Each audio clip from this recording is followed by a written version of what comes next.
Hey guys, let's see if I can hide this little blue trash box behind me. But there is a really important message that I want to bring forward right now, because I feel it can be beneficial and important for you right now on your personal journey, and also the journey that we are all collectively on. And I'm talking about grief, and I'm talking about the path of a loved one, the path of Matthew Perry, especially because it brought up something what I feel can be very helpful in regards to understanding, processing death and grief in a more stabilized way. Because when I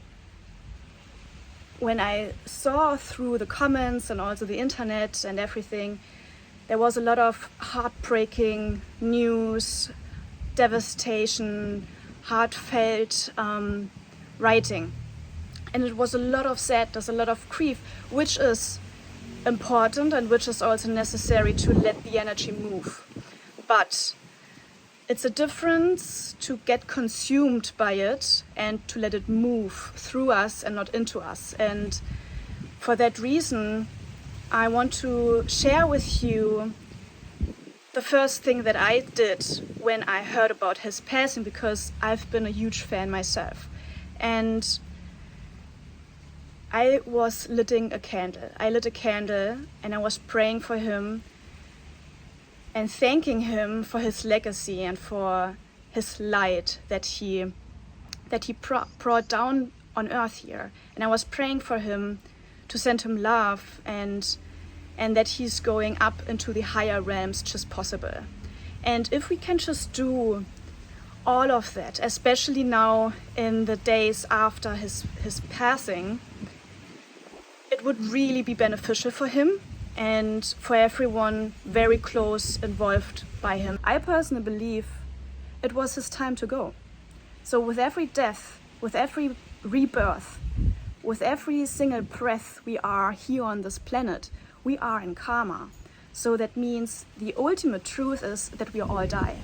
And his day came because he gifted us with a big legacy and with a lot of lessons. I did not read his book yet. But I'm sure every single word that he wrote is mirroring a specific frequency that opens something up deep within ourselves. And a heart cannot break. So when I was reading all of the heartbreaking news and my heart is breaking and now my happiness is gone and now watching Friends anymore is not the same impact, this is not the ultimate truth. This is your personal belief made out of fear and is not made out of love. And the only constant we can create is when we go within and find the answers to hidden knowledge that actually gives us stability in a time right now where everything is very uncertain.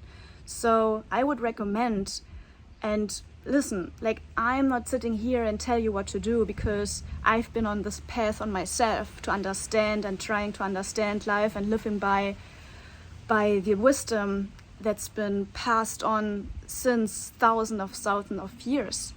And all what I can say it, for far as I came, it works. When we move away from ignorance and really opening ourselves to our hidden wisdom and to lean onto spirituality, because we are all spirit in human form. So when we really lean onto that and try to understand life in a newfound way and not being consumed by fear that arises, that can really shift our internal perspective and our internal and external life. Because right now what we experience within ourselves is a lot of grief, a lot of fear, and grief is moving through our system if we know it consciously or if it's really unconscious. But the world is purging and we are right now in extreme chaos, which is great because my teacher says, chaos comes before clarity. And there's so much truth and wisdom in it, because the foundation that we thought is the foundation that holds everything together is crumbling. And it brings us back right now to our own internal stability and to our own internal foundation. And this is to look within and to start the journey back to your heart and to release any anger and any doubt that you, or any war that you created within yourself or with God. And it doesn't matter in which God you are believing, because there's only one religion, and the only religion there is love. So it's for you to decide if you want to stay in fear and create fear in all of your surrounding, or if you choose love. And with that being said, to also lighten up a candle for Matthew, because he brought us so much joy, and he brought us so much love and laughter and abundance, and he is in a good place. He is in the best place. He is with Source again, and it was his time to go. And it's not on us to let him be attached down here when we just getting lost in our grief and devastation. So, and of course it's a different scenario for really close family members. So let's all set the intention that we can move through that clearly and help others to also let go with love and acceptance. And another thing that I wanted to share with you and wanted to touch base with you as well is addiction, because I know that he was suffering from addiction since a long, long time. And yes, there's all those layers out there who says like, and it's true, you know, that addiction can have to do with low self-esteem, low self-worth, shame, anger, like all of or making us numb, not wanting to be connecting to reality. That is all true. But what is also true is that people who are addicted, or people we call junkies on the street and we judge or criticize subconsciously or consciously, are doing us a huge favor, because they are eating up the negative energy that the world creates. But I personally believe that he was helping the entertainment industry, and especially Hollywood, to eat up all those distorted energy and the black and negative energy that's been created. And for that, we can be extremely grateful. So let's all sweep in front of our own doors and to acknowledge our own journey and to listen to our own inner guidance system, because it knows the way, and there are all answers within. And there is this God within you that just waits for you to be released and to find inner stability and clarity within. With that being said, thank you so much for listening, and please share that.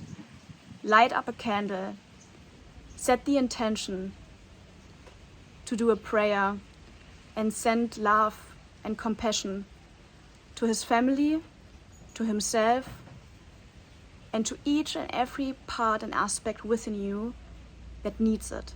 Because grief can also shake us up to our core. And what I mean by that is that it opens up new ways in our heart, that new light can be entering. And it sets something free that just waits for that moment since maybe years. And that's why I personally believe a heart can never break. Also if it feels like it. And that's a different thing. Your feelings need to be acknowledged. So grieve and be sad as long as you want to. But have it as in the back of your mind that there is a deeper message hidden underneath the grief. And it's on you to be open to receive it. I'm sending you so much love. Bye bye.